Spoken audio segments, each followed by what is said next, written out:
मित्र, the संकल्प coaching के online platform में आप सभी का फिर से एक बार स्वागत करता हूं। मैं आज स्वर के चौथे वीडियो के साथ में आया हूं, जिसमें स्वरों के उच्चारण स्थान पे क्वेश्चन बनेगा। कैसे बनता है देखिएगा, और कितने वर्गीकृत में बांटा गया है। स्वरों की संख्या आपको पता है मित्र की 11 होती है। मैं भाई कई बार इसको बता चुका हूं कि स्वरों की संख्या कुल संख्या 11, और आपको ध्यान देना है कि लिखित रूप से स्वरों की संख्या होती है 13, और मात्रा के आधार पर स्वरों की संख्या होती है कितनी 10, जिसमें उसमें 2 अयोगवाद भी आपको शामिल होते हैं 13 वाले में। ठीक है, ध्यान दीजिएगा। आपको मित्र यहाँ बताएंगे कि 11 स्वरों को कैसे हमको वर्गीकृत करना है, जिसमें स्वरों के देखिए उच्चारण के आधार पे स्वर के वर्गीकरण। तो उच्चारण के आधार पे स्वर के देखिएगा मित्र, यहाँ दिखाई देगा कंठ है, तालु है, मुर्दा है, दंत, ओष्ठ। कंठ, तालु है, कंठोष्ठ है, यानी टोटल आपको दिखाई देगा 1 2 3 4 5 6 और कितना 7। लेकिन स्वरों के आधार पर यानी स्वरों को जो वर्गीकृत किए गए हैं वो हमारे उच्चारण आधार पर कितने भागों में, तो 6 भागों में किया गया है। लेकिन इसमें से कौन सा ऐसा उच्चारण स्थान है जिनका प्रयोग हमारे स्वर को नहीं करता है, तो ध्यान दीजिएगा इसमें प्रयोग नहीं होता है। तो वह कौन सा होगा, मैं आगे अभी देखिए, अगर लास्ट तक वीडियो देखते रहिए आपको पूरा बताऊंगा कि इसमें कौन सा नहीं होता है। तो आइए पहले हम बात करते हैं, जैसे कंठ है। कंठ से हमारा कौन सा स्वर उच्चारित होता है, तो हमारा ध्यान दीजिएगा, एक तो आपका अ और एक आपका आ। ऐसा ये दोनों स्वर हैं जिनको कंठ से हम क्या करते हैं, उच्चारित करते हैं। ठीक उसी तरह से तालु है, तो तालु से मित्र ध्यान दीजिएगा, एक ई और एक बड़ी ई, यानी दो हमारी ये क्या, दोनों ई आपके क्या होते हैं, तालु से क्या होते हैं, उच्चारित होते हैं। मुर्दा है, तो इससे हमारा क्या होता है, री है, जिससे हम क्या करते हैं, उच्चारित करते हैं। और आ गया इसमें दंत। अब देखिए मित्र, यहीं पे इंपॉर्टेंट पॉइंट है कि दंत से हमारा कोई भी स्वर उच्चारित नहीं होता है।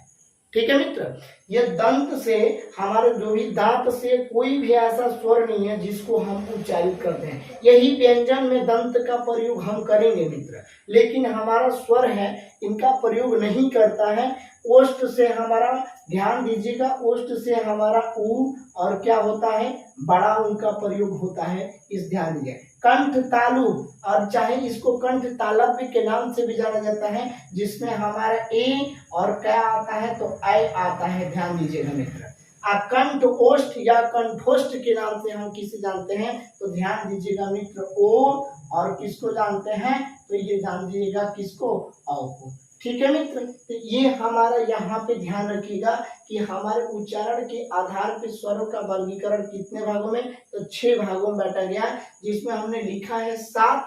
लेकिन इसमें से दंत एक ऐसा उच्चारण स्थान है जहां से एक भी स्वर उच्चारित नहीं होता है। तो एक पॉइंट आपको बताना चाहेंगे नोट में, यहाँ पे नोट में लिख भी लीजिएगा कि, ठीक है मित्र, यहाँ पे नोट में लिखिएगा कि दंत एकमात्र ऐसा उच्चारण स्थान है, दंत एक मात्र उच्चारण स्थान है, उच्चारण स्थान है, उच्चारण स्थान है। ठीक है, स्थान है जो ठीक है मित्र, जो स्वर का प्रयोग, जो स्वर का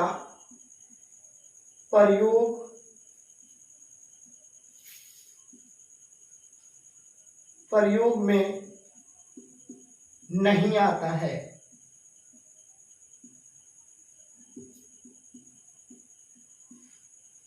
ठीक है मित्र, नोट में लिख लीजिए, दंत एक मात्र उच्चारण स्थान है जो स्वर का प्रयोग में नहीं आता है। तो हम ये चाहेंगे कि आपको यहाँ पे बिल्कुल समझ में आ गया होगा। ठीक है मित्र, आगे हम आपको अभी आपके चौथे वीडियो में उच्चारण हो गया। अब आपको हम क्या करेंगे, जीव प्रयोग के आधार पर स्वरों का कैसे वर्गीकृत किया जाएगा, अब हम आपको अगली वीडियो में हम आपको बताएंगे। ठीक है मित्र, तो आपसे चाहूंगा कि अगर आपको वीडियो अच्छा लगा हो तो एक बार जरूर इसको लाइक करिएगा, साथ ही शेयर करिएगा, और साथ ही इस वीडियो का जितना भी चैनल को क्या करिएगा, सब्सक्राइब भी करिए। ठीक है मित्र।